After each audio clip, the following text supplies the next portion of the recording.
This is the McShay Show presented by FanDuel, and college football Saturdays are already delivering. Every game means something right now.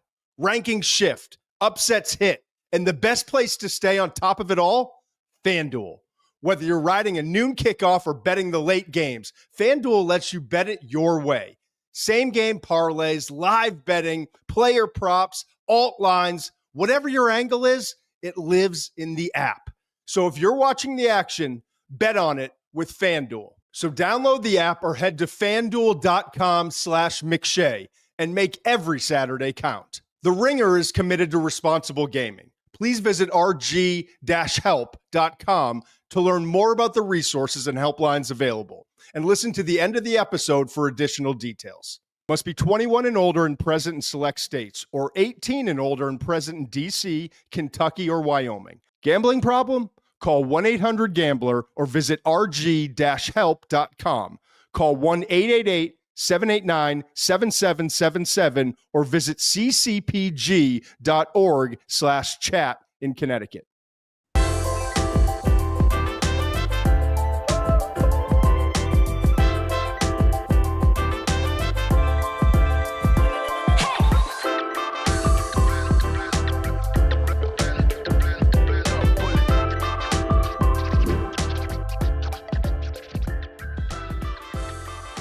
Muench, we're live.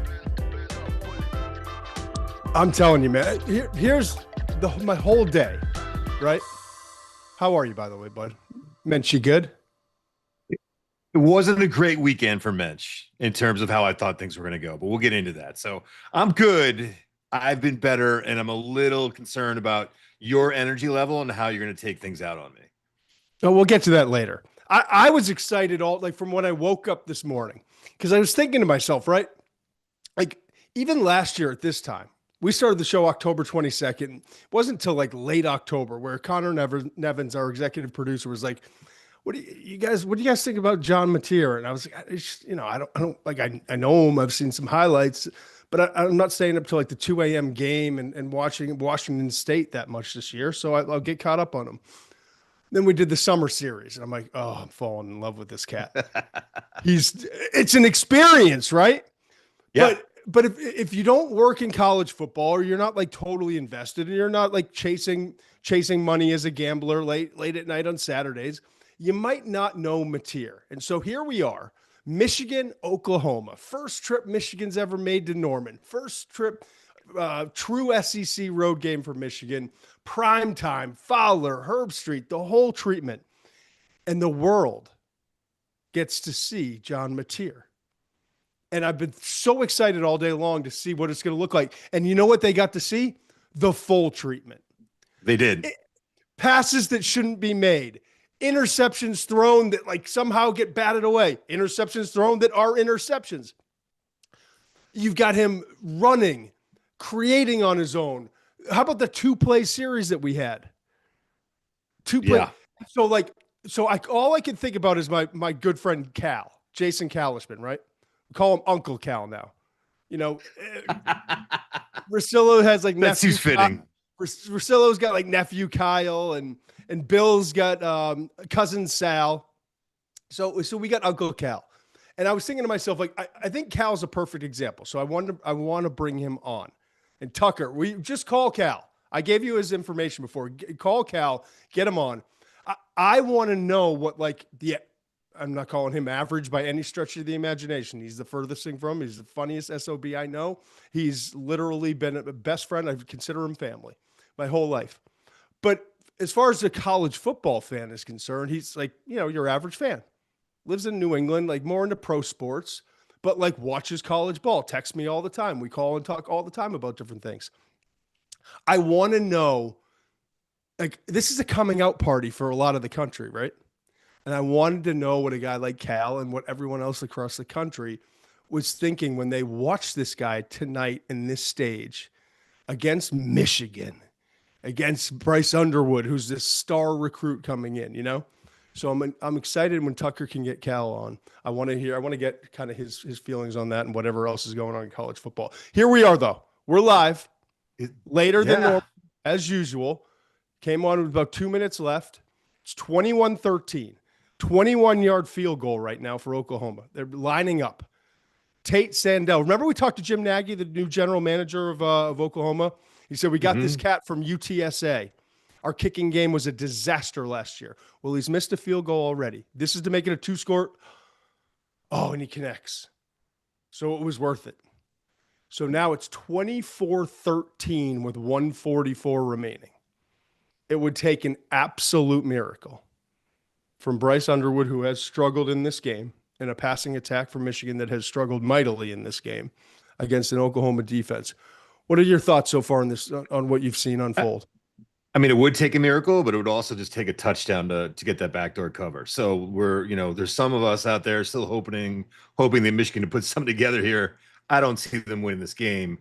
I think you're right about the Mateer thing. I think you got all of it, right? You got 90-mile-an-hour hitches where he's just putting so much velocity on the ball. You're wondering what's going on. You got some bad decisions, and then you got him making just outrageous plays where he's extending drives. And by the way, a studio update right now. Arizona State was down 17-0, came back, went up 20-17. I'm like, all right, they finally, like, it took them way too long to wake up, like a lot of programs that we'll get today. Some didn't wake up, Florida. Some did, Clemson, and a handful of others. But now Mississippi State, a receiver wide open. College with football, 39 seconds left. Mississippi State. College football. With the bells ringing. Mississippi State is going to knock off Arizona State. 24-20 is that game. But back to Oklahoma, kicking off to Michigan. Do we get Cal? I'm here. What's up, Cal? How's it going, guys? What's up, man? I was telling Muench, right?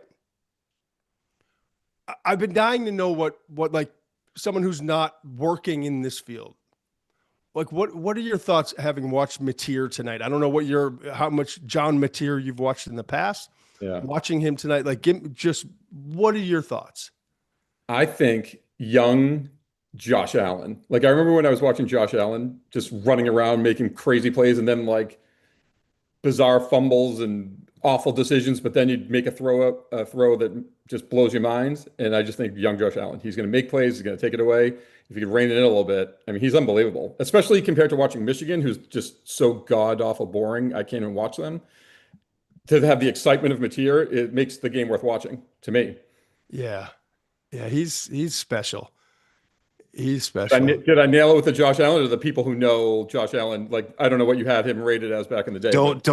I listen. I already compared someone else to Josh Allen. Yeah, Muench, like you guys go to the same. Ripped. You guys go to the same NFL comp school. It's like, yeah, I'll get a 6'1" quarterback and comp him to 6'5" Josh Allen. I'm just saying, as far as the crazy plays and the decision making. I know what you're saying. Hey, don't back down, Cal. Trust me, he does. But you know what I was thinking about though with this game is that back in the day, this would have been like we wouldn't have been talking to each other because you were a diehard Michigan fan, and I like the Sooners, if you remember, because I was a Keith Jackson guy. Yeah, and I love the wishbone. Yep. So, yeah. And I'll be honest. Go ahead. Yeah. One thing that was interesting to me about it was Herbie compared him to Baker Mayfield, and I kind of get that, but he's got Mayfield's confidence, but not Mayfield's swagger. There's almost like a humility to Mateer. Like, he will kill you and then get up and smile and walk back to the huddle. Like, he's not a guy that gets in people's faces. It's amazing to me, like, almost like humble the way he plays. Yeah, I see. I was texting with Herbie during the game, and I've said this before. There's nobody like him in the industry. Like, normally you text a friend during the game when they're working the game, and you get a text that night or like the next morning, and he'll just like 8 seconds later. We were talking about like the backyard element of it, but the juice that he brings to this offense. You know, like you take the bad with the good, and I don't know. Like it's not pretty, but if the world wanted to see what it is, you got to see what it is. I grew up. Here's the thing, Cal. As you well know, like Marshall Brown, my grandfather worked with, Bo Schembechler, and that's how I got my love for college football, and grew up a Michigan fan. Michigan man. Yeah, Michigan man until I went to University of Richmond. In Portland, I went to Michigan, and I kind of just wrote off Michigan, right? Yes. But I kind of like, and I still like, I kind of get like a little, it's like in the back of my loins. I like to pull for Michigan a little bit. Like I like to see the maize and blue and the band. But I've got to be like, I've got no bias, right? I was kind of pulling for Oklahoma tonight. I wanted Mateer to show everyone else what we've been working on for months now, like watching him and to see him come out. And it was up and down. But Mateer right now, like if the game's the end, 21 of 34, 270 yards, threw a touchdown, threw a pick. But he also, like, no one else had any carries for this team. And we'll get in. I'm actually surprised his numbers weren't a little bit better. He had 19 carries for 74 yards and 2 touchdowns. What? Michigan, Michigan didn't take advantage of all their chances, man. That's a big part of that game. Like Jair Hill had that pick and just couldn't finish. Michigan's trying to put it's fourth and you're clearly your feed's ahead. Ball game. What a night for Venables, by the way. Yeah. I thought they'd be aggressive. He took some real chances on defense, man. I mean, he was like, you're not going to throw this over our heads. Like, and Michigan only did it once. So good on him. Cal, what else you got going on, man? Yeah. Go. So let's just say Michigan missed that field goal, that chip shot at the end, and they were a 1-score game. Is there any part of you that thought Oklahoma missed it, you mean? I mean, if Oklahoma missed it, there's no chance. Like, I turned the TV off. Like, zero part. I don't know. Can't move the ball. I mean, we kind of just saw. Cal. But the thing that would have made me nervous if I was a Sooners fan is this Underwood cat. Like, it's just one play away. He's so talented. You see it, but he's so a freshman. He is such a freshman. I mean, you have much better nights, man. What's that? I said you see things I don't see. Obviously, I mean, I would have been like, watch the draw and the trap and the, like they can't move the ball. Yeah, Chip Lindsey, the offense coordinator for Michigan, I was hyping after last week. I thought he had a terrible night. Terrible night tonight. Go ahead. Cal, we're in the show, like the group text. McShay has been hyping himself up about his comps all day today. Like really kind of proud. Like I think the quote was maybe the best thing I've done in my career. That's accurate, right, McShay? Oh, so now you're gonna make it uncomfortable. The thing I'm most proud of, Cal, and you'll respect this. Yep. I can't stand if there's a white slot receiver. Here we go. I'm not most proud. I should have known this was coming. I'm most proud of this, Cal, and you probably don't know this about me, because like you watch some stuff, but you're not diving into what I'm doing on a day to day. You're a superintendent of schools in Swampscott. You call me and talk to me about certain things, but I don't dive into your policies, right? Yeah. So the thing I'm really proud of is I can't stand when someone's so freaking lazy when they see a white slot receiver and they're like, Wes Welker, Edelman. Yeah. Patriots. Yeah. Amendola. Yeah. Or like Burkhead running back, or like, it's so I've always black to white, white to black. Like I like to show I'm actually looking at the football player, not the color of the skin. Yep. And so we were doing something today. I forget who I forget who the comp was. It really, I compared. Oh, it was Beatty. It was Beatty. We'll get to him later, but I compared him. Yeah. And someone on the group text was like, give me a comp. And I said, Ray McLeod. Because I will not give you a projected white slot receiver as Wes Welker. Yeah. It's lazy. I should have known you were going to go in this direction. Here's the direction I want to go in, Cal. Okay. Can you give me a pro comp for Todd McShay in high school? Like, would it be like a Bailey Zappi? Oh, I was going to go better than Zappi. Give me a second. No, hold on. Better than Zappi. I know. Let Cal cook here for a minute. I know. I know his angle here. I was thinking like Damon Heward. Current pro? Is Bailey Zappi still in the pros? I don't even know. I think he just got cut. I think he's out. So then fine. Okay. Definitely you can do whoever you want. Damon Heward? Yeah, Damon Heward. I think Let's see. Trying to think of. I mean, by the Trying to way, think of it. little Baker Mayfield and you with the leadership and he was hoping. I didn't couldn't move scramble. I couldn't scramble. right, but the intangibles were Baker Mayfield-esque. But I kind of annoyed people with the way I was a cowboy as our baseman, Frank DeFelice. I've talked about on this show. Yeah. You know, he get pissed because I'm a hat backwards, you know, holding on my belt like a cowboy. Yep. All that stuff. I can see that. Yeah, I think you had that cowboy mentality. I think you were, pointing at the scoreboard, you're doing a little chirping, you get in the mix a little bit. I can only imagine. It was bad enough when he got to Richmond and he wasn't even playing. Yeah, and I sucked, so you didn't get to see that element of me. I will give the better comment is in basketball.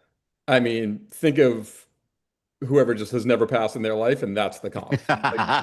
There was not a shot he did not take, no matter who was open at any time. And I think you said this, you weren't a great shooter, but you would shoot. And that's the confidence, that's that Baker Mayfield.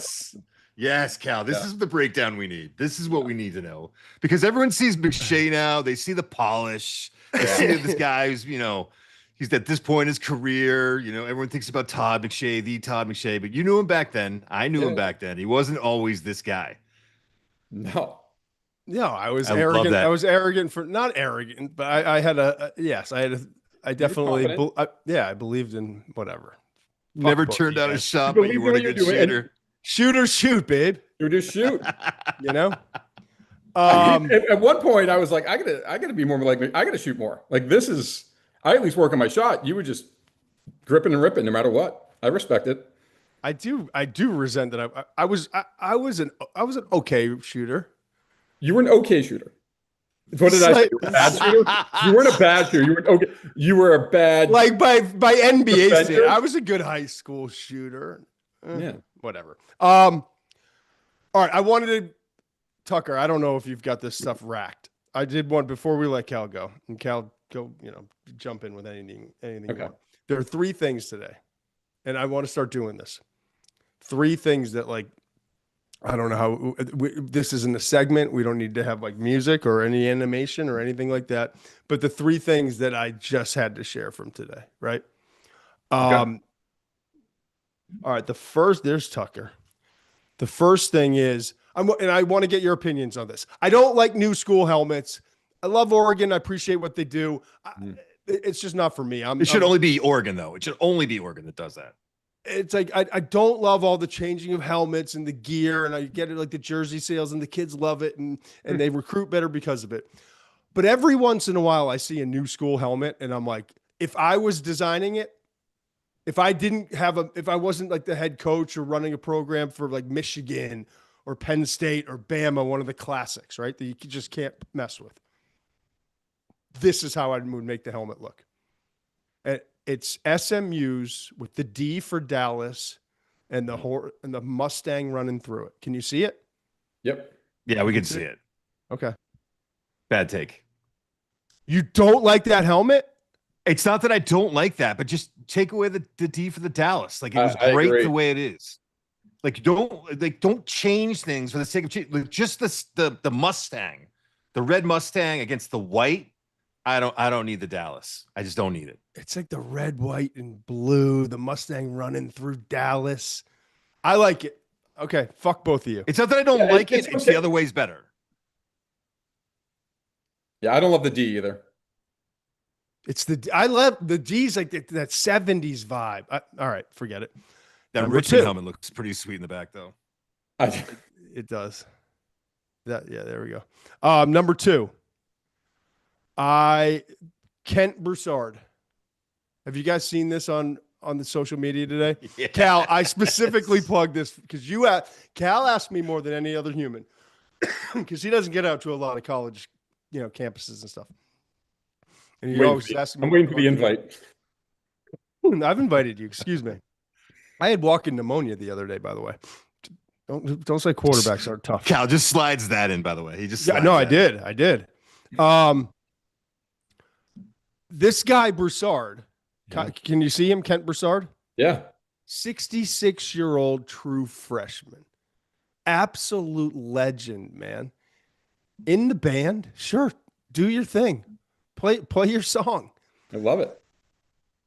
Here's my question, because you ask me this stuff all the time. You're 66. Those three wonderful boys of yours, all animals in different ways. They're off to college. They're off to their lives. Your wonderful wife, Erin, is like, hey, go chase your dream, kiddo. I'm going to give you 4 years. Not necessarily a 4-year hall pass, but I'll give you 4 years. Go off to college. Where are you choosing? To play in the band or just to go? Like you're chasing a dream. Okay. You haven't become superintendent. You want to go study something. You becoming a dad and a husband and all the thing that's come with life and paying bills. But you're pretty good financially, but you always wanted to do whatever it is. And you get an opportunity. You can go to school even for a year, but whatever it is. Let's say a year. What college are you choosing to go to at 66 years old? I feel like and why? Okay, I feel like you're not going to like this, and that's fine. I'm going UCLA just because I have this thing about the Rose Bowl, and I want to I think that, and I think UCLA basketball, the history of it, the pageantry of it. I'm all about UCLA, and I love California, so that's where we're at. It's not. What about you, Muench? I don't know. I think it's weird that he knew UCLA right away. Like you'd almost thought about this. That's interesting to me. Second thing, if I'm going to be in a band, if you're telling me like what Cal asked initially, if you're going to be in a band, it's going to be Florida A&M, because if you're going to be in a marching band, you're going to be in the best marching band, and Florida A&M that would be so much fun. The third thing is that's not the question to me. The question is, if you're 66 years old and you're in the band, that was LSU, right? Yeah. Are you going out with the boys after? Or are you going home? Are you popping the blood pressure medication and taking shots at the bar? Or are you just going home? I was asking, do you think he lives on campus? That's what I want. That's what I was saying. These are the things I want to know, Cal. Yeah. I want to know. And if Belichick's got a 24-year-old girlfriend, like, what's Kent doing? Yeah. Yeah, Kent might be up to something down in Baton Rouge. Because I'll be honest with you, McShay, if I'm 66 and I'm sorry, Mrs. Broussard, if you're out there, but Kent, if my amazing wife Iris says I can go to college, I will run to whatever one I can go to. I mean, I can imagine the life this guy's living right now. I don't care where it is. Like, I'll go to whatever college is closest, because you're 66 and you're in a college marching band. Like, things could be worse, man. Like, it doesn't matter where you're going at that point. You're just having a good time. But that's my question. Is he going out after? The answer is yes. Final. Who are his roommates? Yeah. He's got a single, Cal. Yeah, he's living in a frat house. Yeah. All right. And this is why I can't bring stuff to either of you guys. All right. Third of the best things that I saw today. Do we have the video for this, Tucker? How's this going to work? I saw this and it's now going viral everywhere. It's just awesome. You guys watching it? Yeah. I'm trying to figure out, how long is the field goal? Would it be a 50-yarder? 47? What is that? I can't see from here. So anyway, here's the background on this guy. At first, it starts to go viral because he's as far as everyone knows, he's a fan who got kind of like it with McAfee, on game day, gets an opportunity to kick a field goal during halftime of the rivalry game, Kansas versus Missouri, right? He gets an opportunity to go out. They set up this whole thing, getting ready to kick his field goal. If he makes the field goal, he wins $25,000. As he's going to line up, the FUK Kansas, FUKU, right? And then turns around and kicks the ball at the Kansas bench. That's the best part. Cal, you have built a career and a life off of like resentment and anger. Right. I'm on the spike train. Yeah. Yeah. That being said, I think it was kind of a cop. I don't think there's any way he was going to nail a 45. Well, hey, but before you get yourself in trouble. Okay. So then no more information comes out. He's an amputee. Oh. He had his leg. Yes. And that's information. I don't know what leg he was. I don't know any of the details. Oh yeah, you can see it here. Yep. But Carter Aries, a former Mizzou wheelchair basketball player, also played for Team USA. Wow. I don't know. Yeah, He's a well, I he's mean, a legend though. it's an awesome move. I didn't realize that at first. So I thought it was just like Yeah, when I no, first saw it, that's was what I like, oh, thought. who can make that kick? It was a so, but that's an unbelievable move. Yeah. That was my thought too, Cal, but I didn't think it was a cop out. I just thought he was, playing the odds. I have a chance of maybe winning this. Like, what do you have? Like a 3% chance of hitting that kick or 100% chance of becoming an absolute legend by kicking the ball at the opposing Right. team and take the 100%, man. Like be that guy, go out and do it. And I don't know. I thought it was funny. I do wonder. I mean, Cal, you're an administrator. What's the punishment for that kid? Is he a student? Is there a was he escorted out of the building? Like, what's Not at the all. Not at all. Getting people fired up. We need a little bit more rivalry around here. I love it. I like getting the people going. All right, we got Nice. a show to do. This has been fun. Cal, Pats tomorrow. Any like party? Drake May. We spent a lot of time in the draft. What's that prep school face? Yeah, well, that was a face. I'm down on the Pats. I mean, I think 6-11. What? 7 That's and 10 at scheduled? best. 7 and 10 at best. Yeah. I mean, listen, even when the Pats were good, they'd have a tough time beating New York and New York or going to Buffalo, and Miami's a nightmare for them. I just think they have zero weapons and there's nobody that scares you. It's like the Red Sox. Nobody scares you in their lineup. Nobody scares me on the Patriots. I know. I feel like I just shocked the both of you. I didn't mean to. I would love to Drake May, year 2, first time full year starter. Like, yeah. Vrabel. I'm a Vrabel guy. I'm psyched about Vrabel. I just don't see them. All right. Travion Henderson, Stephon Diggs.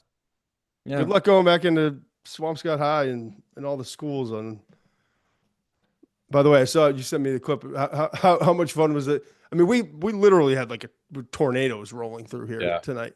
Yeah, it was wild today. So I'm like you at Richmond when they had you up in the harness videotaping practices. I videotaped my 6th graders football team for the coach and like hit the plays. It was a monsoon with lightning and they just would not call the game. It's 11-year-old football. I was waiting and waiting and waiting, getting soaked and watching the lightning come in. We had a lightning delay. Then they delay. I feel like how old are these kids? 11. Yeah. Yeah. Call it.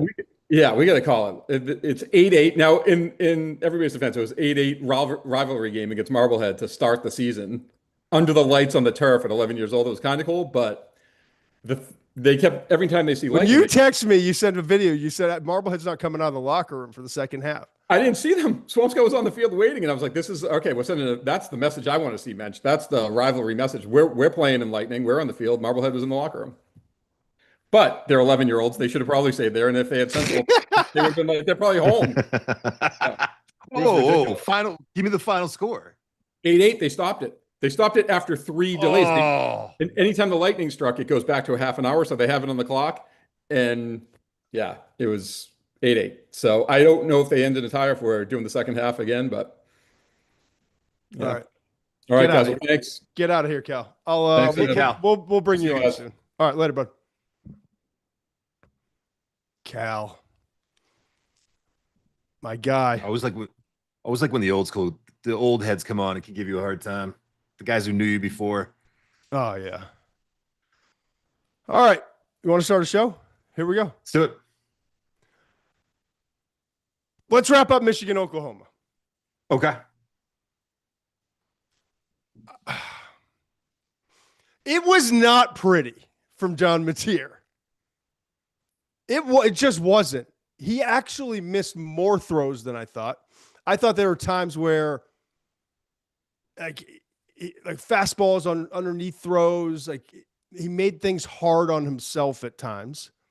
There's always going to be 2, 3, 4 throws a game where it's like, God, I just wish he would kind of drill in some footwork and find what like the norm rather than everything being the norm, being like the crazy being the norm. But the great was great. Yeah. Like that rail shot to Burks where he snuck a foot in. The first drive, the 2 explosive passes on the first drive to come out. How about that throw and catch to the tight end, Conor? Awesome. Just Conor has been one of my favorite players this year, man. He's come out of nowhere. Yeah, and that flea flicker, he kind of didn't run through it, but Mateer kind of overshot him late in the game. Yeah. Can I just say something? Yeah. If I'm an Oklahoma fan and I know you like Mateer and you're getting a little excited about him now, I want to climb to the screen and punch you in the face for saying it wasn't pretty. I mean, No, 19 carries, 74 yards, 2 touchdowns, well, 270 yards. Stop. For an Oklahoma team coming off a horrific season, now they think they have their quarterback. I don't care if it was pretty or not. It was awesome.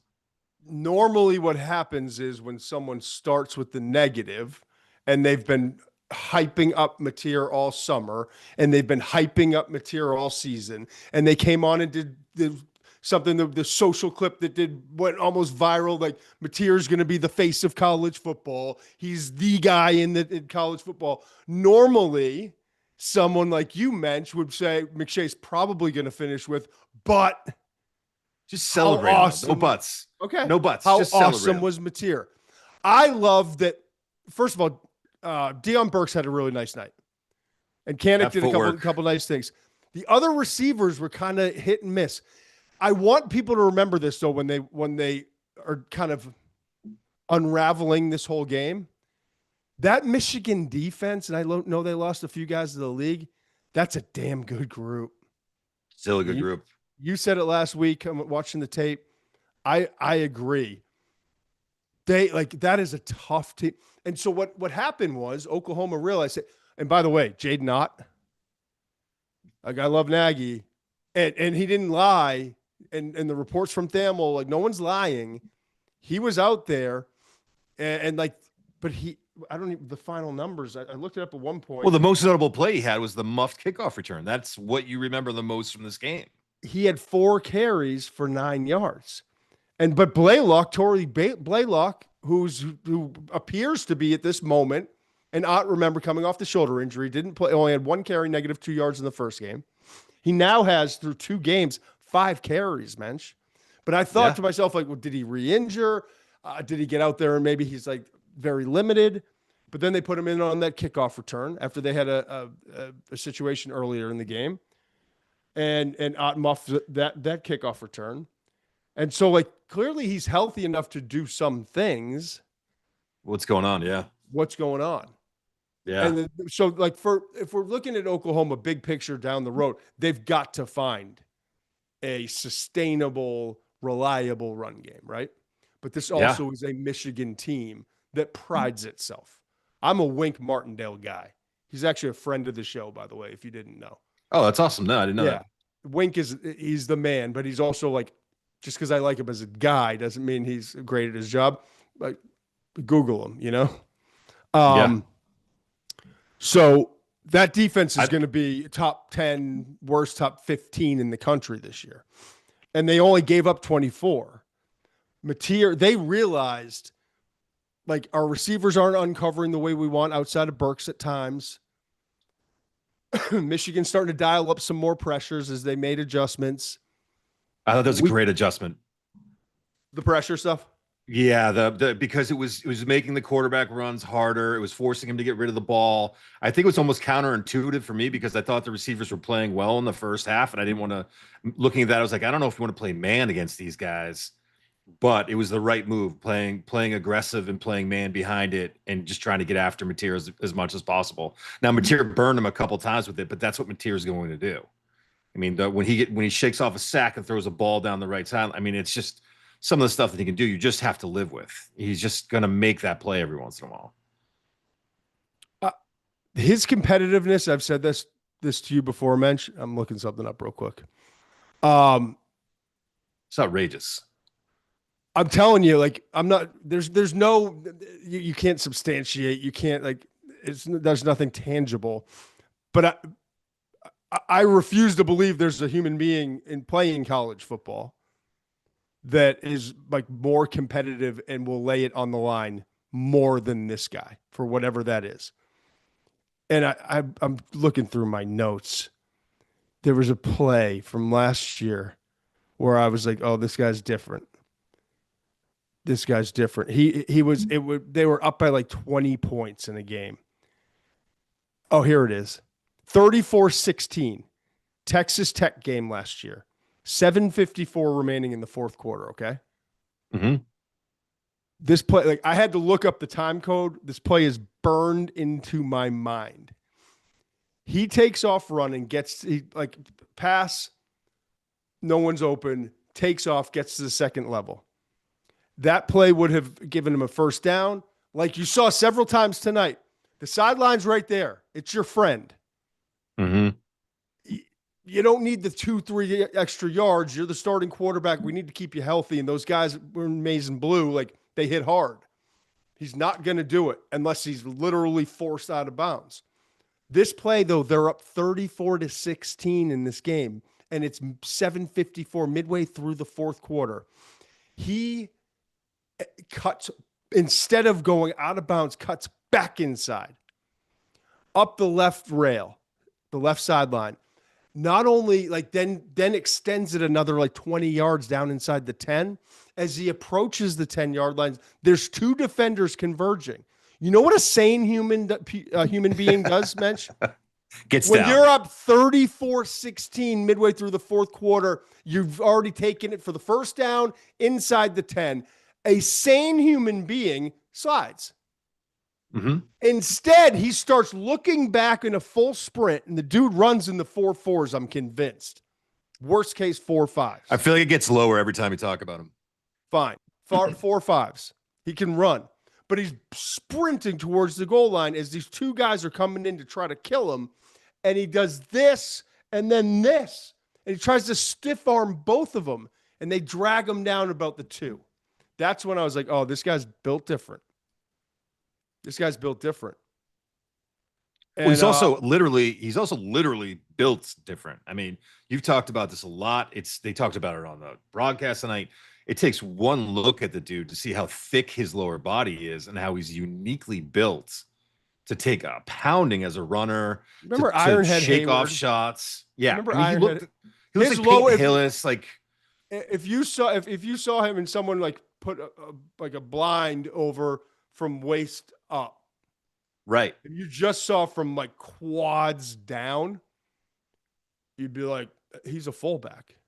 Right. He's a mashing 240-pound fullback or tailback. I agree.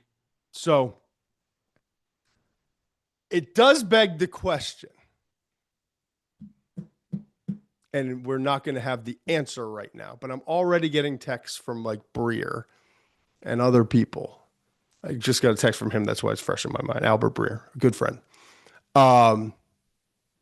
What's up with Mateer? Yeah. People only text us if they, in moments like that, what are you hearing? What do you think? What are your thoughts? I'm going to be really interested. What are you thinking? Oh, I don't care what I'm hearing. I'm thinking everything that I thought coming in, except remember we said, and where's the schedule? What did we say, Mensch? He put himself in a position. He put himself in a spot, and he purposely put himself in this spot where it's kind of the FU to everybody. Go ahead. You got it? Texas, South Carolina, Ole Miss, Tennessee, Alabama starting on October 11th. Not to mention an Auburn team that I think that they look good. People overlook. Yeah. And you saw what Baylor did. Right. And which makes that Auburn win even more impressive, right? Yep. So that's a tough road. I mean, if you play at a high level over that stretch, I mean, it's going to be hard. Oh, by the way, I missed LSU at the end. So we still got LSU too. Yeah, and you see how good that defense was for LSU? Yes. Maybe Clemson's not quite as good as we thought, but I would never say that. No, I know that. I'm just but this is a class now with Garrett Nussmeier, with potentially Lenora Sellers, with Cade Klubnik, and I'm not going in order here. I'm just spitballing.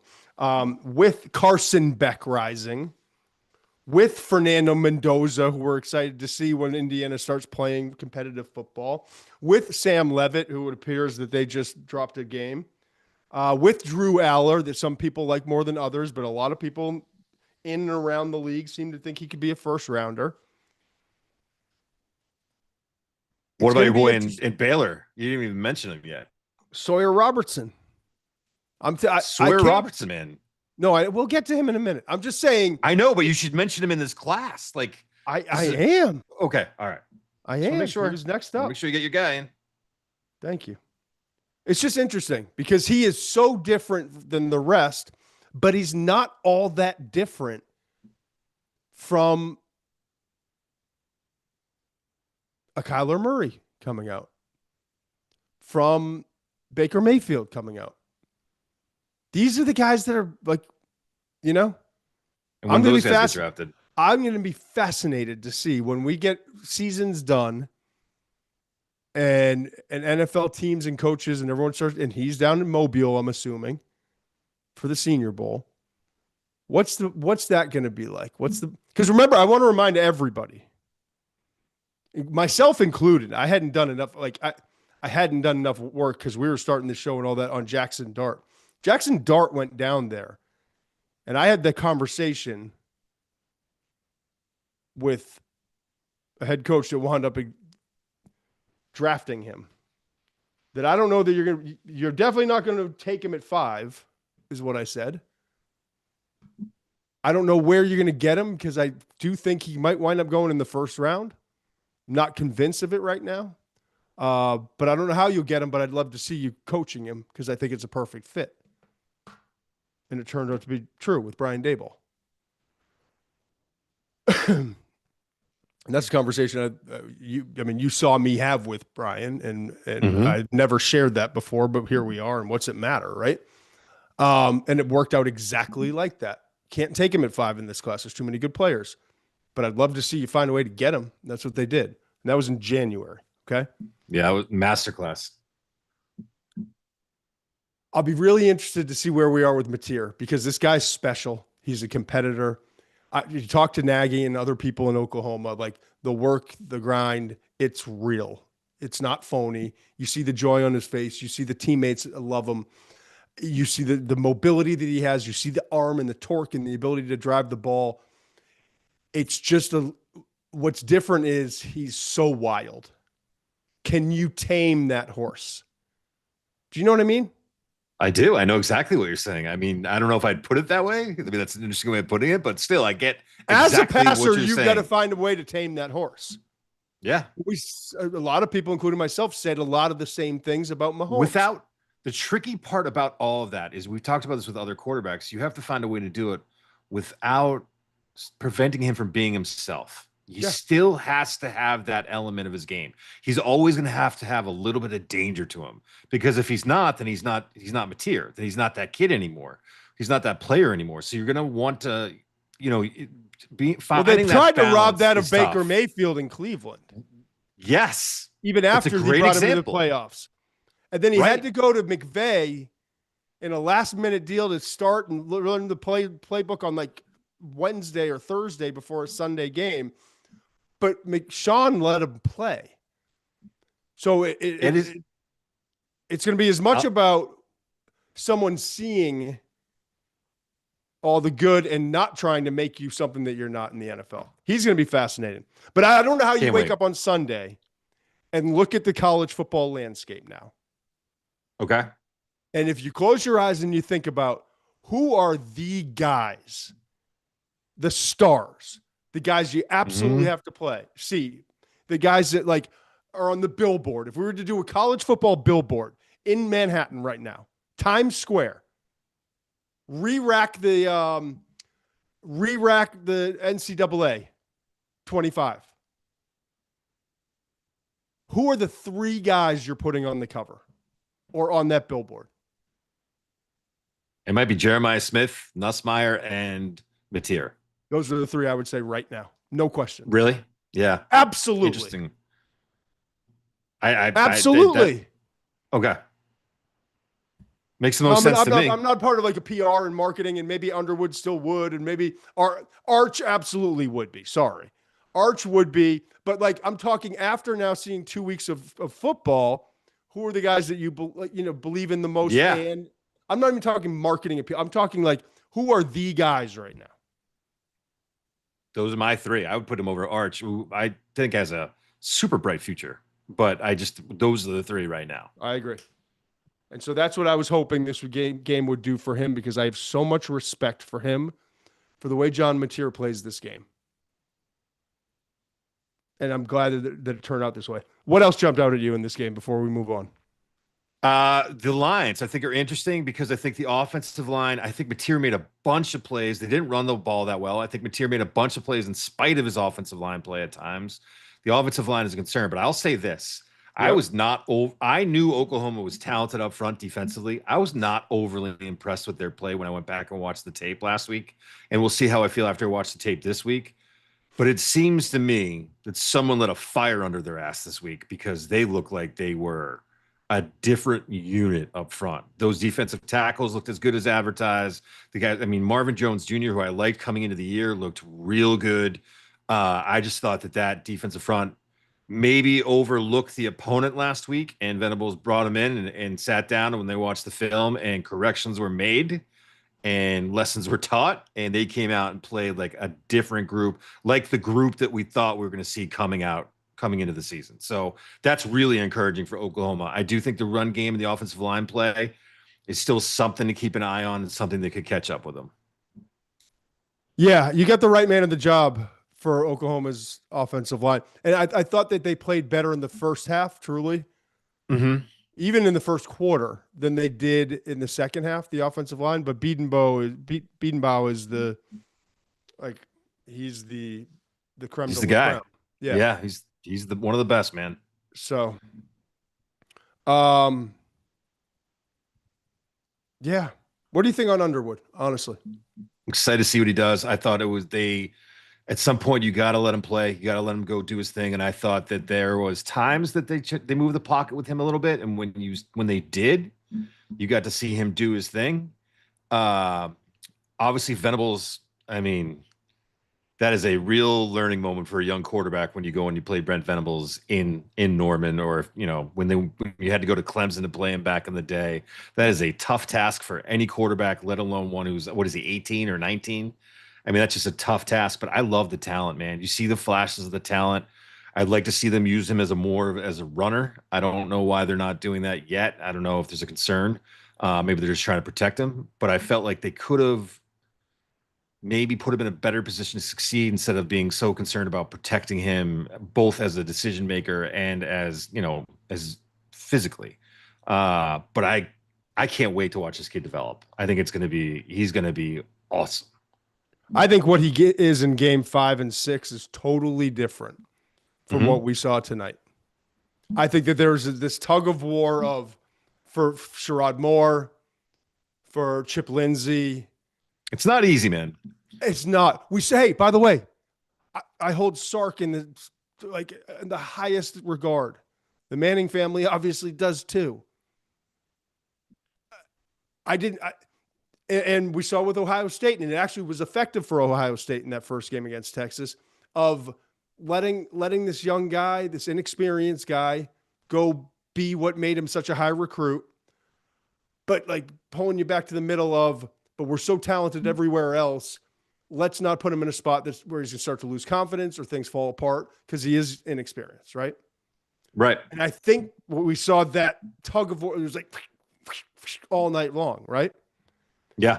I think when you get past Central Michigan, and if they can get a win at Nebraska and a win versus Wisconsin, I think what we start to see against Wisconsin, and then that trip to USC, which is looming, and I've been trying to tell people USC is better than people think. We'll see how that goes. I think Michigan, worst case, I can't envision anything worse than going to Ohio State on November 29th for that rivalry game, or having Ohio State come to them, I should say, right? Yeah. They're 8-3.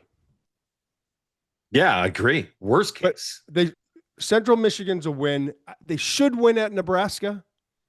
Wisconsin at home should be a win. And I don't like doing this but USC, I could see that being a loss, or even a Washington team, one of those two.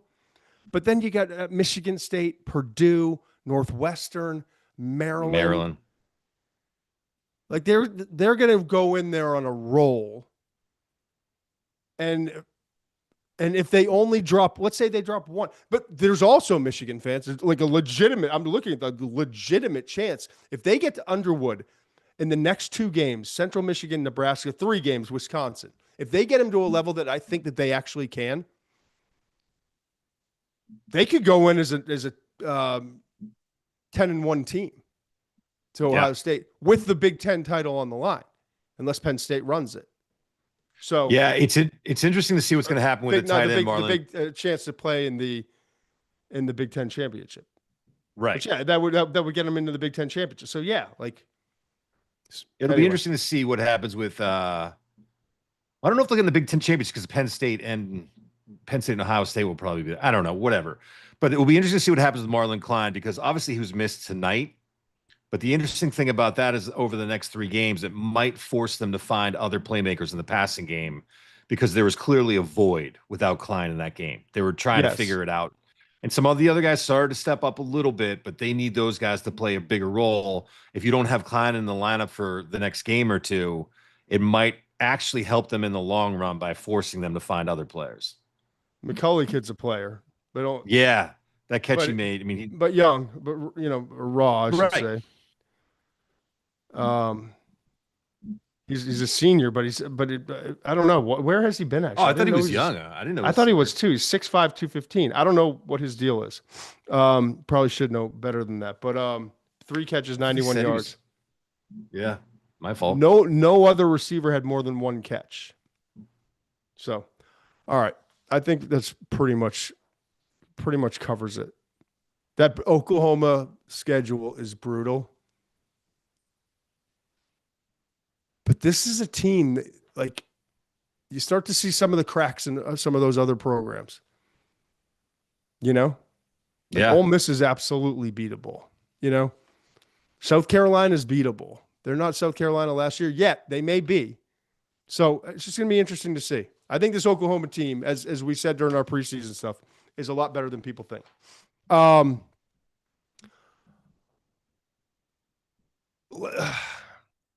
Where we go?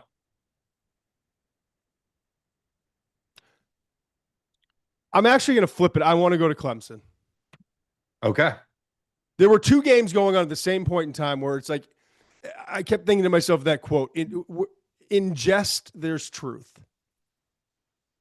So like, yeah, you're making a joke, but I know there's still something in here that like, there's a reason why you're cutting at me a little bit, but it's funny and we can laugh about it. But I can tell like, it's still that little thing about me pisses you off a little bit, right? In jest, there's truth.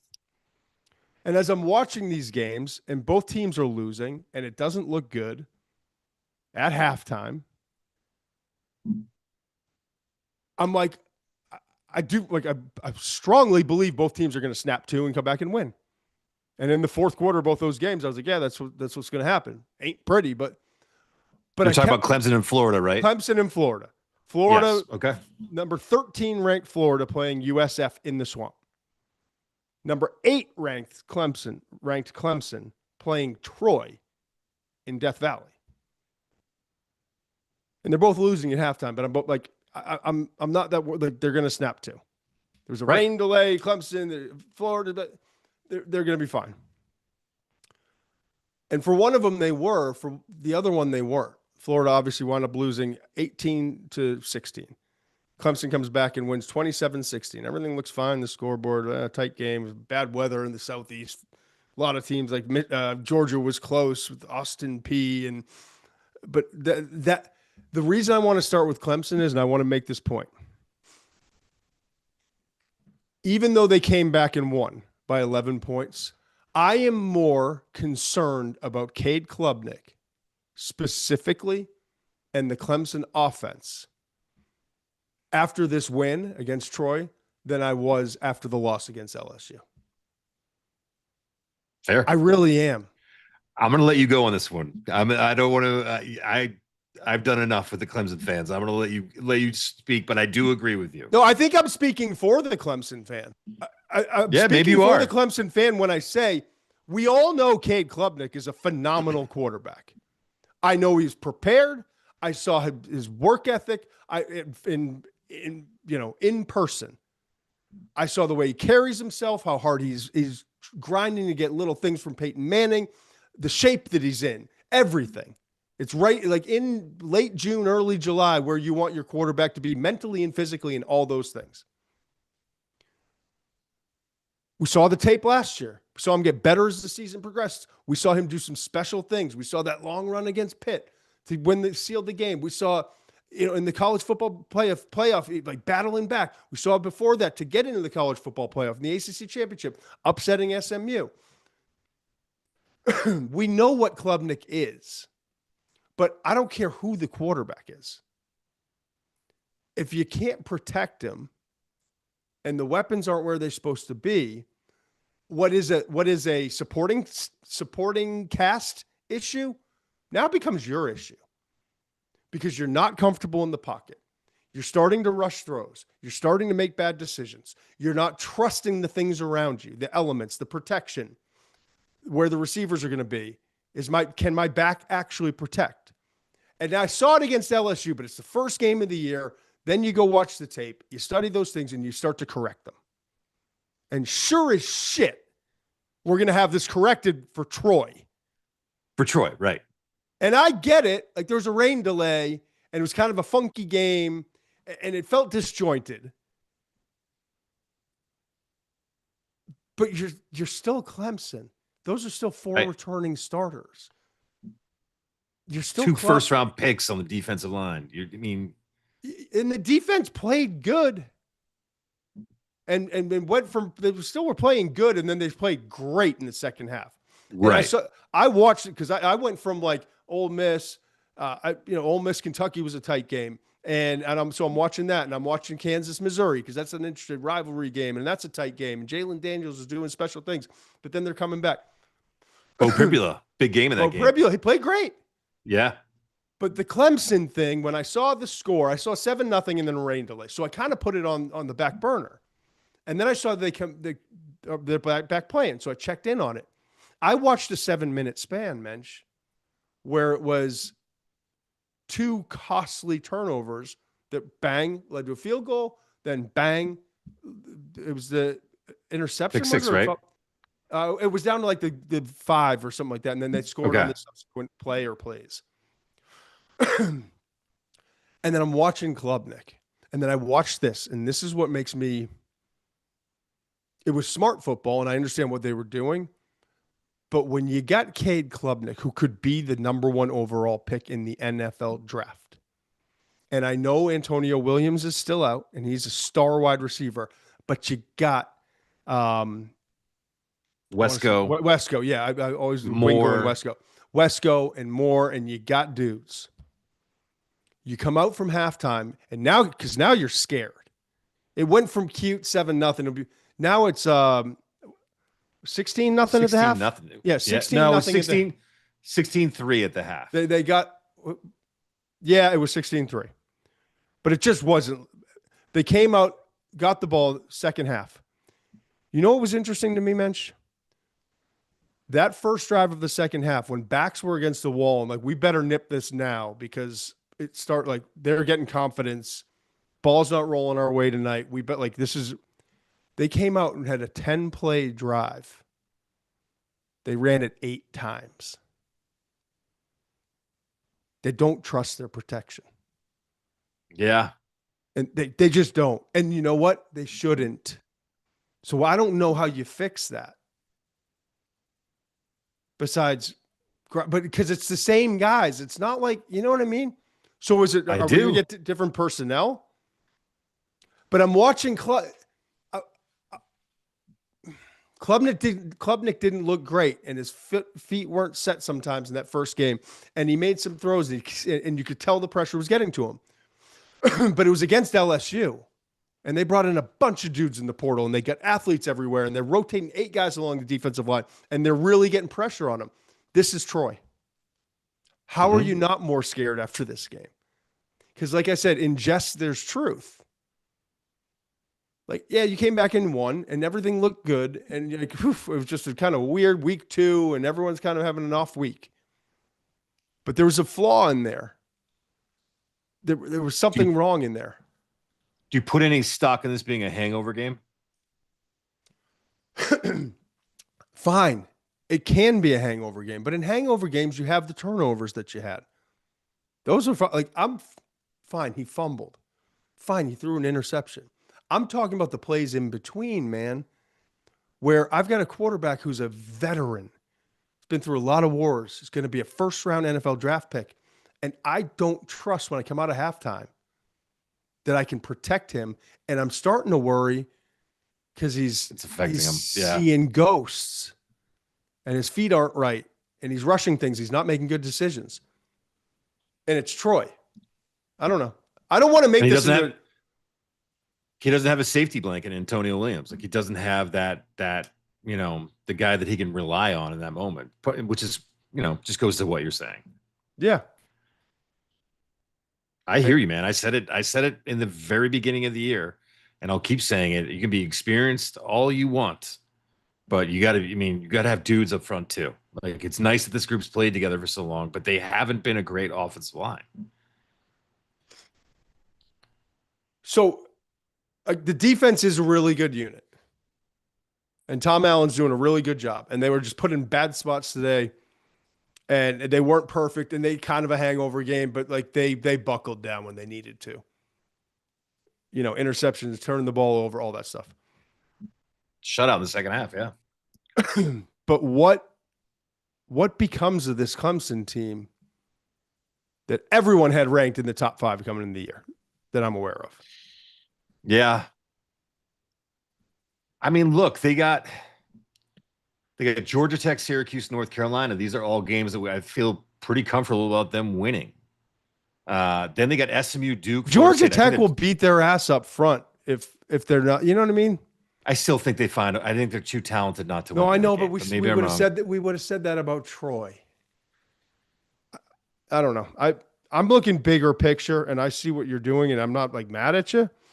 Well, this is what I'm going to say to you. Are they the 2024 Clemson Tigers, where they go on this run against kind of subpar teams and they make it to the playoffs, and then we realize that they kind of who we thought they are. They're a good football team, but they're not the Clemsons that were competing for national championships. They're not that program anymore. Or are they the program that's going to compete for national championships like we thought they were going to come into the season? Like which one of these things are we going to get? Because I think their schedule is going to hide some of the warts. I think. Well, their defense is a hell of a lot better than a year ago. We know that from the jump, and their offense got a hell of a lot better in the second half of last year. So if you're a Clemson fan, and we're all pulling for Klubnik, that's true. But then you say that, but you're also saying they only won 27-16 against Troy and got a scare. No, I know. Is this just a blip? Who did they have? Georgia Tech next? Yep. Syracuse, North Carolina. That Georgia Tech game, I'm way more curious about than I should be. Interesting. Because I want to see, are there new helmets starting in the offensive line? What is changing? Because one time is maybe an opponent, one time's maybe a fluke, maybe it's the first game, maybe it's all of those things. For it to be rearing its ugly head again, there's a problem, and it needs to be addressed. So, all right, and then the real ugly thing happened. I was going to say, speaking of problems, and you fucking ruined a 4-leg parlay for FanDuel. You put it in. You have the final say, and you put it in there. That's all I'm going to say. And you knew something was wrong. By the way, you knew something was wrong. You have onions. You had to tease it all the way down to 3.5. You have absolute onions coming on the attack right now. Because I was actually going to but let's move on to the ball. Let's talk about Florida. You messed up our 4. But I want to remind you, we both had 2 individual plays and decided we were going to collaborate. It was going to be a mention McShay collab. Because FanDuel is nice enough to keep these lights on, and to put FanDuel loves me, and FanDuel to put food on your beautiful little girl's plate at night. You get 3 that have left the nest, but you got 1 beautiful little girl who still needs shoes. And FanDuel is supporting all this. So part of me thought you sabotaged it because you don't want FanDuel to go bankrupt. I did not. because we're banging 4-leg parlays on them every week.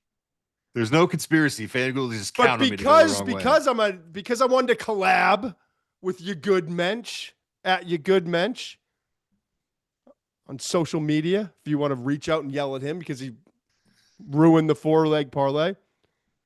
I even gave us alternate lines.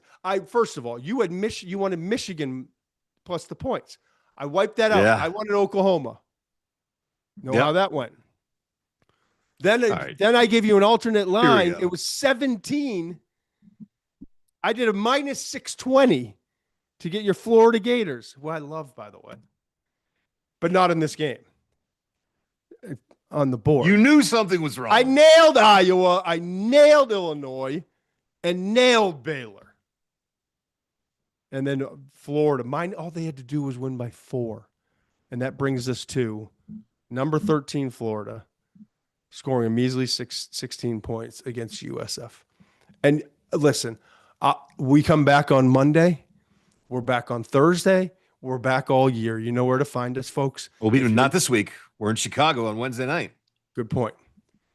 Oh, yeah. By the way, yeah, I don't even have our feed pulled up. What am I doing? I think it was like Cal coming on. There's just a lot of chaos. I want to see who's on here. But by the way, if you're watching the live show, the live stream, you're on there right now. Thank you, for starters. Secondly, if you live in the Chicago area and you got nothing to do on Wednesday night, or if you do, make different plans. Lincoln Hall, 7 o'clock Central Time. Muench, myself, Big Cat, Barstool Big Cat, we're going to be there and we're going to have a blast. So keep that in mind if you're watching, or if you're watching tomorrow after the fact. Wednesday's the big day. We're excited. You saw the sign up. I sent you the picture. Brother-in-law walked by. Looks good. The McShay show right outside Lincoln Hall. So that's going to be a fun night. I do want to say this. Florida. Brutal loss. You cannot, with that schedule, you can't ever drop this game. My point that I was going to say is we're back all week. We're back all year. This ain't going to be a USF show tonight, folks. I think USF plays Miami next week, by the way. They do. Yeah. Awesome. So you know what? We'll become more of a USF show as the week goes on. Right. Not tonight. And yes, I do consider USF's just a really good football team. But they ain't Florida talent-wise. And this is a home game. And as you pointed out wisely the other day, you pointed this out. Maybe USF beating Boise State in the manner in which it did woke up Florida to like, oh, we're not just throwing our helmets on the field, right? We got to go actually. Yeah. We got to. So there's no excuse. No, they didn't get caught pants down. Hey, it's Troy. Shouldn't have. No. They got their ass beat and they showed inefficiencies throughout. Lagway completed. They didn't protect well. They didn't generate the run game they should. Their defensive line did not generate pressure consistently. That group with Tyreek Sapp, with our defensive tackle, Caleb. Wasn't in the game. Caleb Banks didn't play today. Oh, that's right. So that helps today. explain. But why isn't he playing? Penalties. Special team meltdown for the safety. Botched the snap. Made it 15-9 to start the fourth quarter. Lost by 2. All those things. So this was not just Lagway. But again, we've got some really big stars in this game at the quarterback position to start this year. And we got some guys like Nussmeier who played better in that first game than I expected him to. And I don't know that my bar could have been higher for Nussmeier coming into the year, and he exceeded it. True. And what Mateer just did, despite it being wild in classic Mateer style, we got the full treatment. It was fucking awesome. That is a gladiator out there. Prepared, hungry, whatever it takes. Okay? We got Sellers doing some special stuff. We got certain guys doing those things. But now we've got, like, is saying as good as we think at Ohio State. Well, it looked good today. They won like 69 or 70-0, but he did his job the first week. Going to need to see growth. Underwood, going to need to see growth.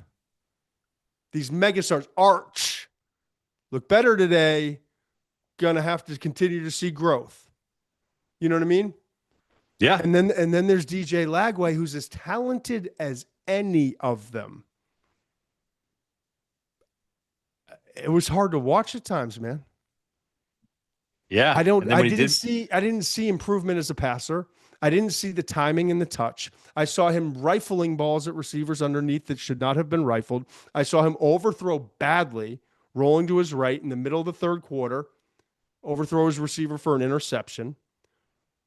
I also question, this drove me nuts, and it's all you. Florida gets the ball back, 2:50 remaining, leading by a point. Own territory, but closer to midfield. Leading by 1, 2:50 left. It's 1st and 10. This USF team has put no style points here. Like let's get out of our own stadium. Let's get out of our own stadium. 1st and 10. They only have 2 timeouts left. Run the ball. I knew that as a run the goddamn ball. Run the ball. I don't know. Like you know what else was wild about that? I just have to say this. But if Lagway checked out of that, add it to the list and put it at the top of the list of fuck ups in this game. If he didn't, the coaching staff is going to be even more responsible than it should be. And to be quite honest, it's a collaboration of both, because there has to be a cooler head or a smarter head that prevails. And so if you put in a play, if you call in a play in the headset, there are ways to determine that we can't check out of this. Not negotiable here. Everyone has different language for it. Just like when you call in an RPO, there's a word in the play call, something that indicates this is an absolute design handoff here. You don't have the option. That was brutal. And so what happens? They throw for an incomplete pass on 1st and 10. USF only has to burn 2 timeouts. They get the ball back with like 2:05. It was a 27-second drive. It's wild. It's what, and there was other times. This is what was nuts to me. There was other times in this game that you needed to be aggressive. I thought they could have gone for a couple of 4th downs and kind of maybe like establish their dominance and be like, we're the big brother here. We're going to make a play right here, right now. We have an all-world quarterback. We know we can do this. And punt. And it was like, what are we doing? And now when it matters the most, we have a 3-play, 27-second drive because we wanted to get cute on 1st down. What are we doing? I'm sorry, because I think Coach Napier is a good coach, and we obviously had him on last year, and he was a great guy. But when you look at this game, like some of the management at the end of the game, the execution on special teams, when you have a snap that goes out of the end zone, you don't know how the game's going to unfold after that, but essentially cost them the game. That was the 2 points. That essentially cost them the game. And then players committing selfish penalties at the end of the game. I was stunned. They had to go. South Florida had to go 87 yards at the end there. It was an 87-yard drive. Actually, I don't know how that all works. But anyways, I was just there. I think there was the personal foul. Yeah, unsportsmanlike conduct. The dude, you think he would learn? Tell me if I'm right about this. He got, if I'm remembering this correctly, Brendan Beck got kicked out for spitting on someone. You would think. Yeah, I saw that. That could not happen after what happened Thursday night. After what happened with Jalen Carter in the Philadelphia Eagles. You would think that there's no way in the world that can do. Now, that's not always the coach's fault. It is what it is, but that's on you. The buck stops with you. You had 0 penalties last week. You had 11 for 103, and there were key points like that unsportsmanlike penalty, 15 yards, takes them to the 24 to the 39. All of a sudden, they're rolling. They've got a really good kicker. It was stunning to me, just stunning to me. Some of the decisions late, the execution, it was just it all came apart. I do. I mean, it is 12:15 a.m. in the East Coast. I'm Am I not wrong? like, no, you're not wrong. Okay. You're not wrong. But I'm saying as I'm listening to you, and I promise I listened to the whole thing, and you're not wrong. Brian Haas is launching a campaign to fire Napier tonight. Which sucks. But Brian Haas might just be a salty SOB. But thanks for joining us in the show, because he wants Sharon Moore fired too. I get it. There's a difference between being pissed. There's a trend here, Brian. Yeah, you're gonna have to tell your friends to phone in. So, but my point is, yes, there are people that are pissed. I love Billy, and I don't just I like Billy the guy, and Billy's like always been good to us, but it's not that. It's, my goodness, I just can't remember a time in which I didn't think a coach had any chance in the world of getting his team to play for him and to finish a season the way that Florida did last year, given the circumstances. It was an incredible job. That was special. And so I look at this loss and I'm like, well, if there's an upside to it, it wasn't the SEC. It's still the conference, and all you have to do is get in the playoff, and it's not a 4-team playoff. It's not the the BCS era and all that stuff. So hopes aren't over. But I do know this. There were if Lagway isn't special, while this program has a ton of talent, so do a lot of teams that they're playing. Yeah. Lagway finished with 6 carries for 9 yards, bud. Lagway completed 70% of his throws, but for 33 attempts for 222, 6.7 yards per attempt. And it kept going down as the game was going on. He had that interception, which was really bad, the overthrow I told you rolling to his right. He may have checked him out from a run to a pass on 1st and 10 in an unacceptable situation. I don't know if that's true or not. And he's scary. At LSU. He's at LSU next week, at Miami the week after that. Then Stop there. You're not going to want me to stop there, though. They get a bye, and then Texas comes to town.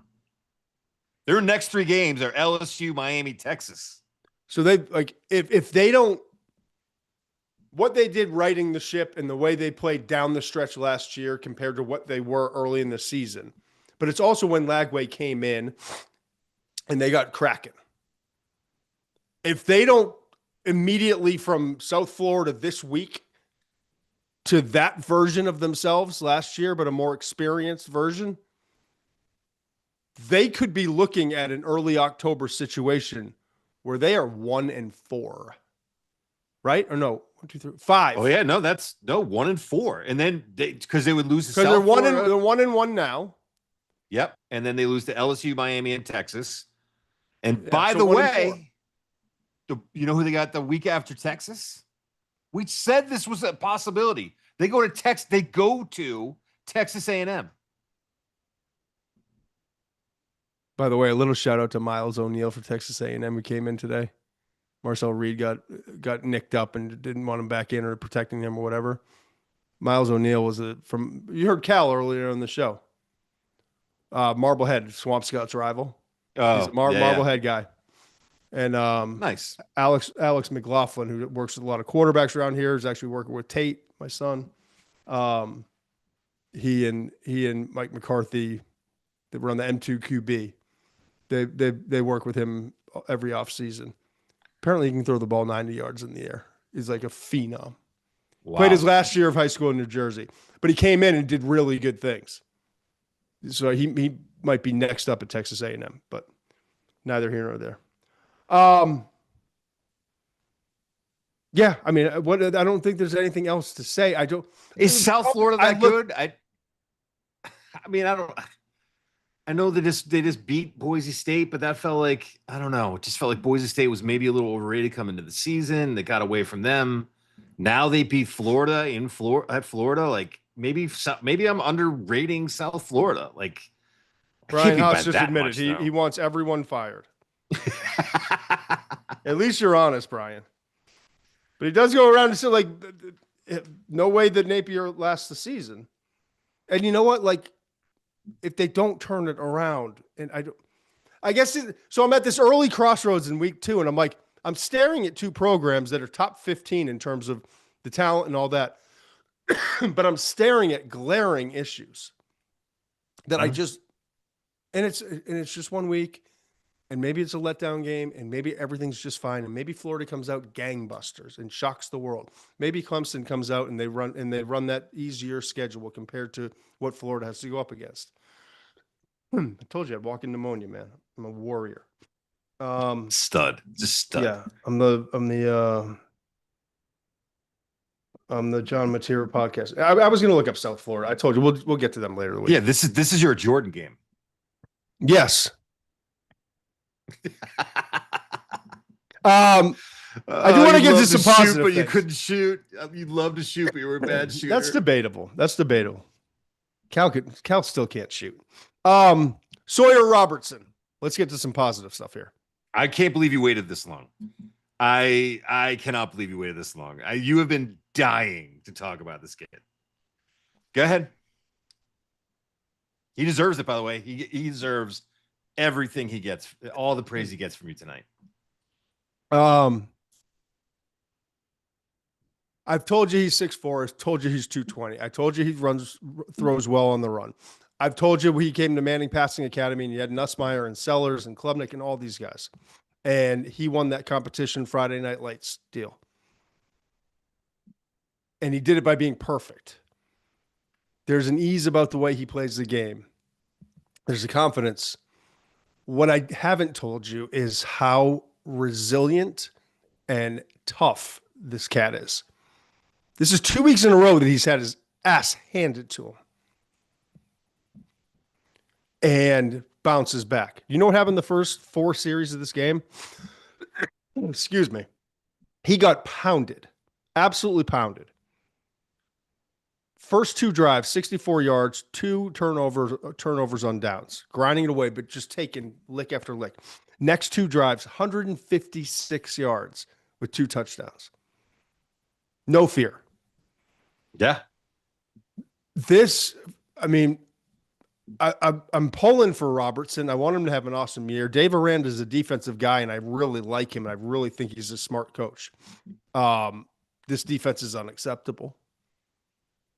And Jennings is awesome. And Jennings was awesome. At the half, you ready for this? At the half, Mensch. This is the best game of the day. Yeah. Maybe the best game of the young college football season. The final was Baylor 48, in case you didn't watch, SMU 45 in overtime. Double overtime. At the half, it was an absolute treat. You know, Kevin Jennings was 10 for 10 for 236 yards and 2 touchdowns. And Robertson, he was great in this game. And Robertson brought him back to make it a 3-point deficit at the half, 24-21. He was 21 of 26, 234 and 2 touchdowns in the first half. No interceptions between them. This was like quarterbacking brilliance in very different ways. Jennings is running around doing crazy stuff. Only attempted 10 passes, completed all 10 of them. Running, making plays. Robertson was hanging in the pocket, getting whacked, finding open receivers, escaping, but it was through the air for the most part. I just hope that people start to realize, like, we may have seen something in this guy, and he might be worth keeping an eye on. That's 2 weeks in a row against 2 really good teams that we think. SMU's a good team.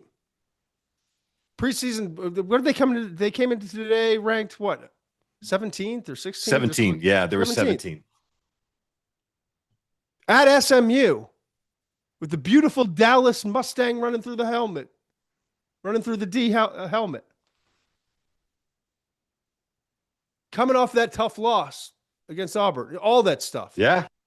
He's got something special about him. I'm not saying he's going to be a first-round pick. I'm not saying he's going to be a great NFL starter. I'm just saying for a guy that they didn't even know last year if he was going to start, and he transferred from Mississippi State, and you just wondered if it ever was going to come together. They were down 14. They were down 14 with less than 9 minutes in this game. Yes. There were so many times, down 10 twice in the first half. You get to overtime. This is on the road. There are so many times in this game it could have been, well, we played them tough. We kept coming back, but we just weren't able to do it. You know how like you see in basketball where there's a game of runs. This reminded me of a basketball game. Oh, it was. It's a game of runs, and sometimes a team will get up 20 and the other team will score 18, but just can't get over the hump because they're gassed from just trying to get back into the game. And it happens all the time. Like he just found a way to put him over the edge to make it happen. I mean, he came real close to doing it in Auburn last week too. I mean, he's off to a great start. You know what else that stood out to me today? Josh Cameron. NFL scouts know him, but I think, and listen, I don't know how good Baylor's going to be. Mm-hmm. They're 1-1, so maybe he's not going to get a lot of like big time game run. But he's 6'1", 218, wide receiver for Baylor. 6'1", 218. He's a senior. Inconsistent throughout his career, but talented. 21 miles per hour he's been tracked at. Estimated 4.45.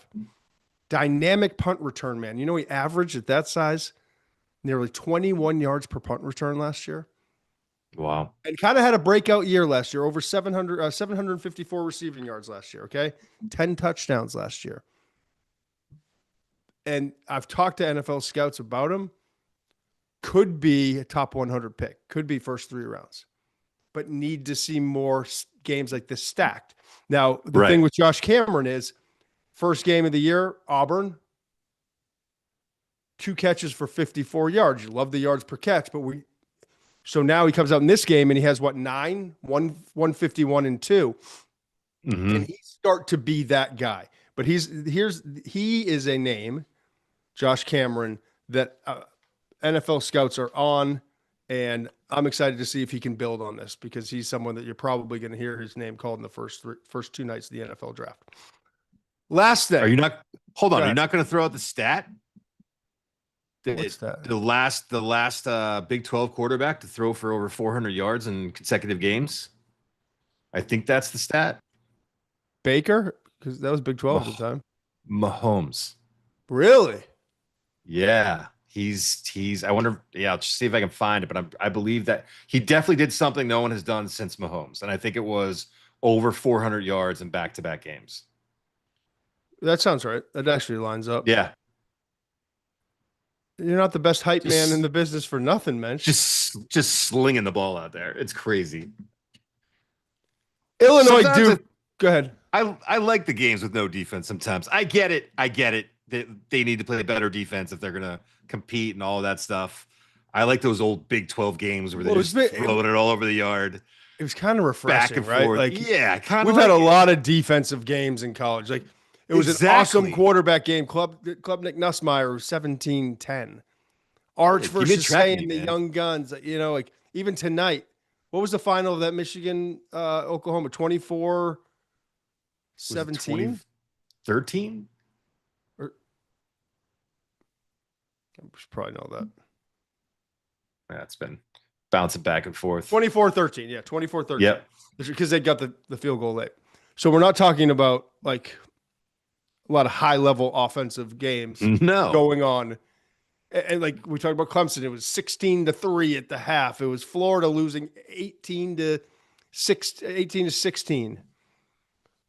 So to have a game that finishes 48-45 in double overtime was a lot of fun to watch. We talked about all these quarterbacks in the noon window. Mm-hmm. 2 of them were Robertson versus Jennings, like lights out, couldn't be any better than they were. Another one was Iowa State. Gronowski, we talked about his struggles in the first week. We hope he was going to bounce back going up against Rocco Becht. Like, I just can't do it. I'd rather go to bed than talk about that game. It didn't go the way I'm not going to do it. Yep, if we're forced to talk about one of those two teams in the next few weeks, wonderful. I hope they get all their problems fixed. I'm just not doing it tonight. I'm not doing it to the people who are on here that are loyal watchers of our show. And the good win. The Ohio, chat keeps Iowa growing, State, and people are going. I'm not doing it to poor Brian Haas. He's going to have everyone else fired too. He's going to have Ferentz fired soon. But Illinois Duke was interesting. It was a lot closer than the 45-19. What was interesting to me is I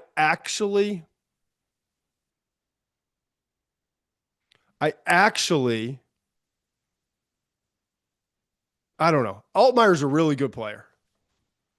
I thought he was streaky today. I thought there were moments where he made some nice throws and did a lot of good things. I thought there were a lot of throws, though, he missed in the strike zone. He seemed like his feet were rushed. I think Duke, Manny Diaz does a good job on the defensive side, man. I thought that defense did really well. Mensah made more mistakes. Things were kind of more up and down. Mensah didn't have a receiver that could uncover so that Illinois secondary can cover. Yeah.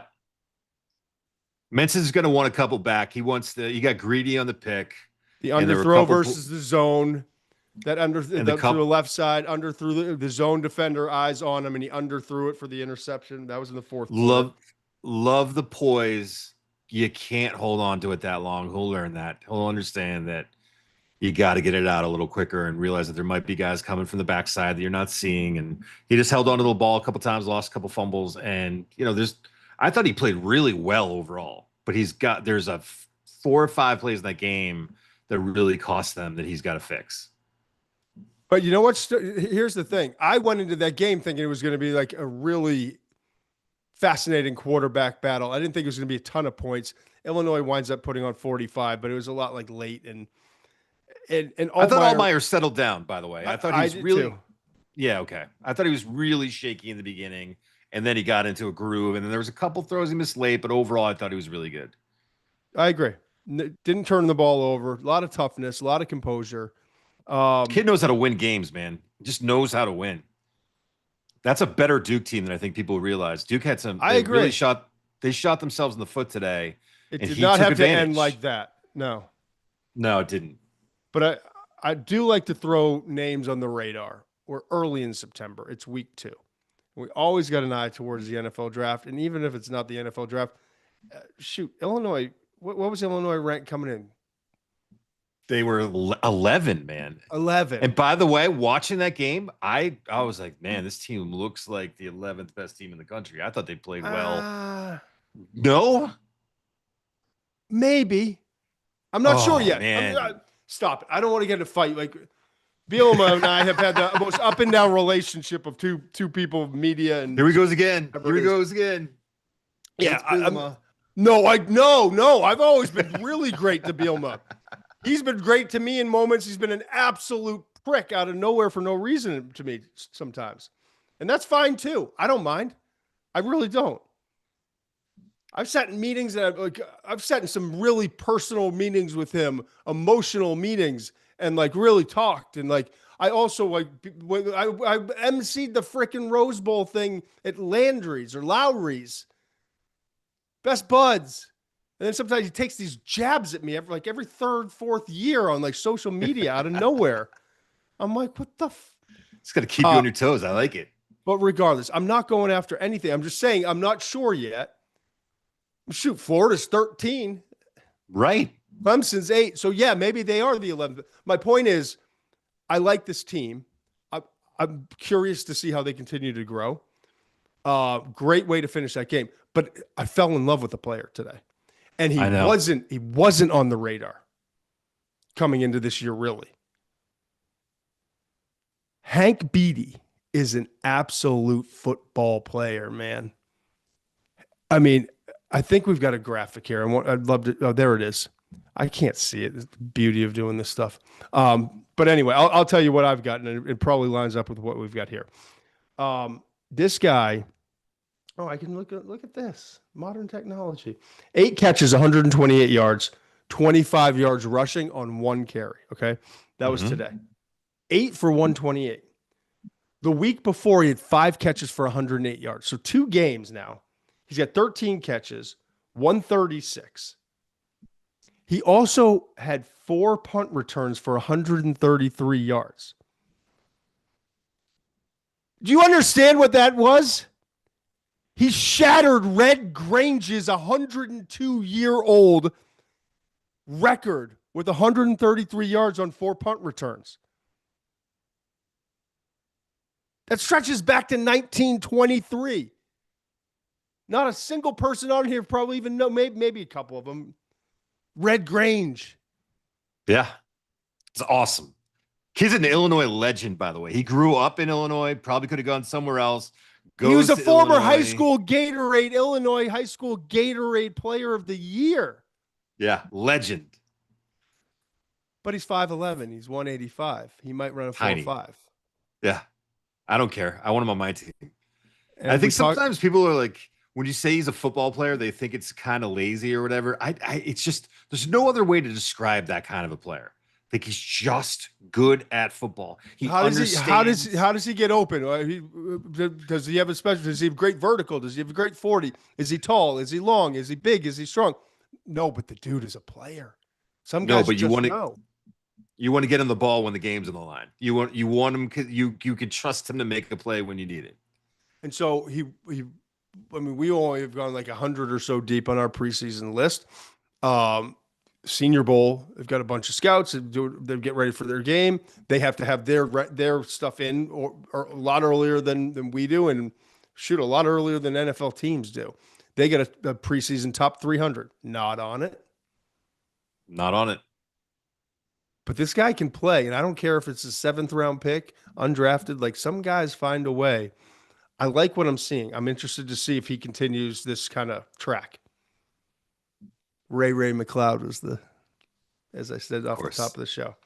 It's a good comp, by the way. Because I'm not lazy and I'm not weird and I don't have to see a white receiver and call him Danny Amendola. You're a little weird. Wes Welker. You're a little I take weird. great pride in that. Another guy flashed in that game, though. I'm not going to let it. I got to go with my trenches guy. The defensive end from Duke, Vincent Anthony Jr., I didn't know a lot about. He had 2.5 sacks today, all over the place in the first half, kind of a quieter second half, but I mean, 6'6", 260 and moves really well. Someone who's also on the radar now. Timothy Hart, top 7 quarterbacks. Nussmeier, Sellers, Aller, Mateer, Mendoza, Robertson, Klubnik. Just trying to get me going, huh? Yeah, just wants to needle you. Dan's just trying to get us to shut it down. Dan thinks we've. Is he texting you? You didn't see the note? Are you telling me to shut up? No, did not tell you to shut it up. He's like, we should think about wrapping it up, which is Dan's speak for we should probably end this now. No, Dan, I don't want to. Sorry, Dan. Austin Pondle asks, any chance Matt Campbell would leave for an SEC job? Matt Campbell's had some offers, man. Yeah, he should get some offers, by the way. But he's had some offers.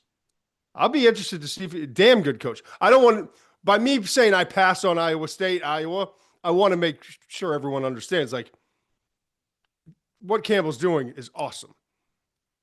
Like the toughness, the grit, that was a physical game. We were just doing a lot of quarterback stuff, and today was not the day to focus on that game with the way the quarterback play was in that game. Yeah, it wasn't Rocco's best game, but that's all right. They got the win. I love it. We're getting Sawyer Robertson. We're getting. Let me just say this, Sawyer. About Sawyer. Wait, hold on. Where'd it go?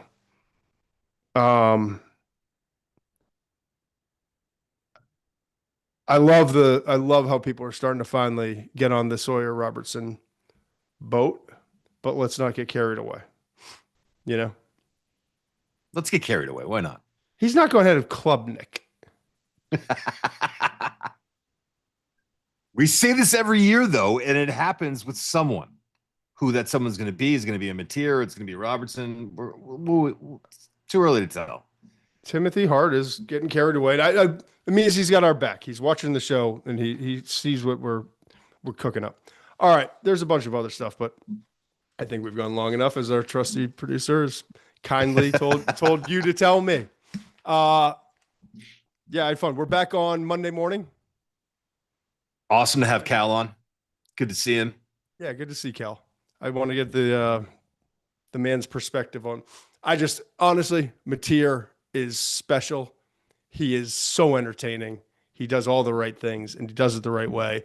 And I want to see OU keep winning, staying in the conversation, because the game of college football this year is a hell of a lot better with that guy in the spotlight, because he made primetime tonight. That was a show. And it was a one-man show. We knew it was going to be, but until we saw it, and that was awesome. We'll see you Monday morning. Well, who are you going to watch on tape? I don't know. There's a lot of different angles to take. I want to go positive, so it's not going to be a deep dive into what happened with Florida. It's going to be, looking deeper at the Oklahoma defense. Can I give you an assignment? Mm-hmm. I want to, and watch whatever you want, obviously. I would love for you, through your lens as an offensive lineman and your expertise in it, I would love for you to bring back to the people on Monday, as part of one of a handful of things that I think we'll do, what is wrong with, but like, how do we fix? Is it a personnel thing? Or is there a guy or two on that Clemson offensive line that you just can't get the job done with? Is it they're not working together in unison? Is it what is you just want me to get killed by Clemson fans? Not only are you setting me up to get I think Clemson like fans, if you're an sorry Dan, but not only are you setting me up to get yelled at Clemson fans, and then you want to fly me down to Clemson in a month or two. The writing's on the wall here. Yeah, I do. I want both. But I think if you're a real Clemson fan, you want to know like what's actually going on. I hear you. You're not going into it like hating on Clemson. You're going into it to try to say this. I am identifying this or that, and they, if I'm seeing it, they clearly are too. And here's what my guess is that they'll try to maybe do. And I'm just extending the end of the show to piss off Dan. Anything else? All right, I think we're good. 5 stars. See you Monday.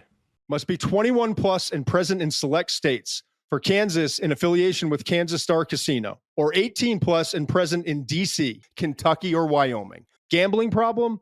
Call 1-800-GAMBLER or visit rg-help.com. Call 1-888-789-7777 or visit ccpg.org/chat in Connecticut, or visit mdgamblinghelp.org in Maryland. Hope is here. Visit gamblinghelplinema.org or call 1-800-327-5050 for 24/7 support in Massachusetts, or call 1-877-8-HOPE-NY or text HOPE-NY in New York.